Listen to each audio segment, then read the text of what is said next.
তোমাকে হারিয়ে আমি যে কতটা ভেঙে চুরমার হয়ে গেছি তা কোনো মাপকাঠিতে মাপা সম্ভব নয়। এই পৃথিবীর কোনো আঘাত আমাকে এভাবে দুমড়ে মুচড়ে দিতে পারেনি, যেটা তোমার এই নীরবতা দিয়েছে আমাকে।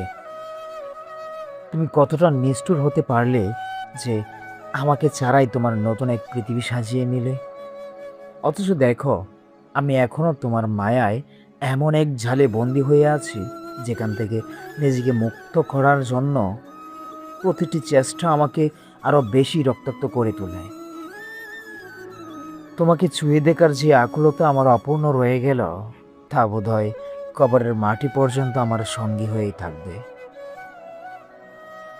লোকে বলে মানুষকে ভুলে যাওয়া নাকি সময়ের ব্যাপার, কিন্তু আমার মনে হয় কাউকে বলতে না পারাটা আসলে এক ধরনের আমৃত্যু কারাদণ্ড।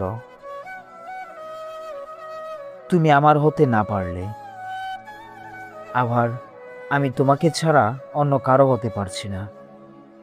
এই যে মাঝখানের একটা অন্তহীন শূন্যতা, এটা এখন আমার ঘরবাড়ি। ভালো থেকো তোমার সেই মানুষটাকে নিয়ে, যার জন্য তুমি আমাকে এত সহজে বলে গেলে।